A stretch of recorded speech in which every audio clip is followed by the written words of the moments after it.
Larry Fishelson is a tech expert and COO of DynaLink. Larry Fishelson, you make perfect sense. The great thing about here, technology driving the marketplace again, is if you go into the store, there are apps on your smartphone that can literally, you scan the barcode on the item and it will tell you if the store next door has a better price on the same item.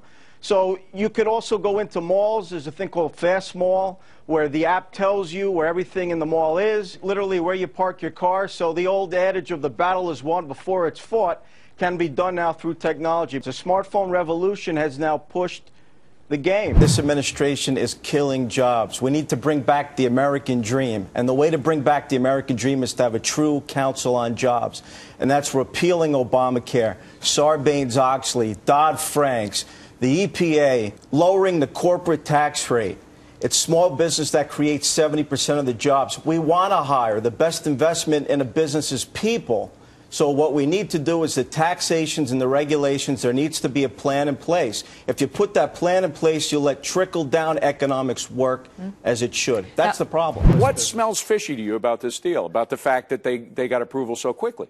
What smells fishy about the entire deal is, and I'll tell you, if you look at this, it looks like something out of The Godfather Part 2, where Hyman Roth says, partnership with a friendly government. I think Facebook IPO is going to be huge. And one great thing that you guys had on before is, if you look at last year, we learned that the pen is mightier than the sword, right? Facebook, social media, Twitter. The Saudi prince just put up last week $300 million into Twitter.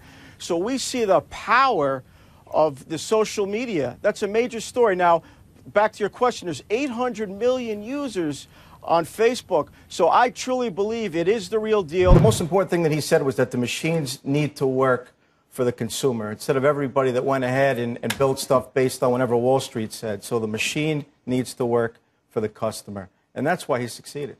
I think the big thing of the earnings is the big IT push. So you see enterprise sales up, and that's all about the cloud services. There's a big push because of cybersecurity. So I thought that was very interesting.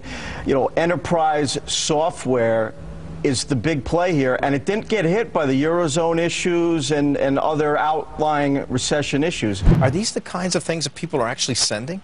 These are exactly the type of things that people are sending. And how they're making the money is they're making the money by the people that are paying their phone bills and are not realizing it. So the breakage that's happening is you have 300 million Americans, you have most Americans with cell phones, so you always have to check your phone bill. Because if you catch it on the phone bill and you go to get a credit, right, you know, you could stop the scam, and the phone carriers can also block the calls through their switch. So it's paying the bill where they're making the money. Where does bandwidth come from? Bandwidth comes from all the carriers that go ahead and build the fiber networks nationwide, spend billions of dollars, and put switches nationwide to provide phone services and bandwidth. God, that's geeky. What do you think about the National Broadband Plan, the way it's been laid out? There's a lot of assumptions on the National Broadband Plan. First of all, the plan was put in place in '09. We haven't seen, many things come out of it.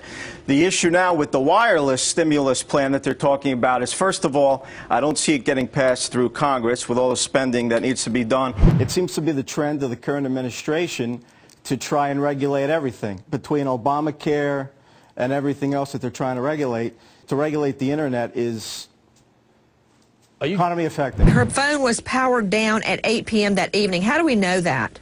Well, you never know for sure the time it's powered down, but you got to look at cell phones that normally have 5 hours of battery time, so you have to just kind of guess on that. There's no way to exactly know when the phone is powered down.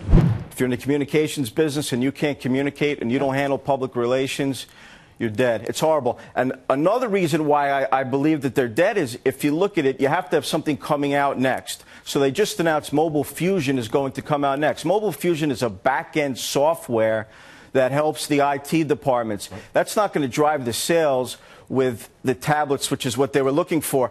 That's a problem in itself. You have to have a game changer coming out. And they have a BBX system platform looking to come out next year, but they're vague about it. Lawrence Fishelson, COO of DynaLink Communications, telling it how you think it is. Well, we like dramatic, straightforward opinion, and you gave it to us.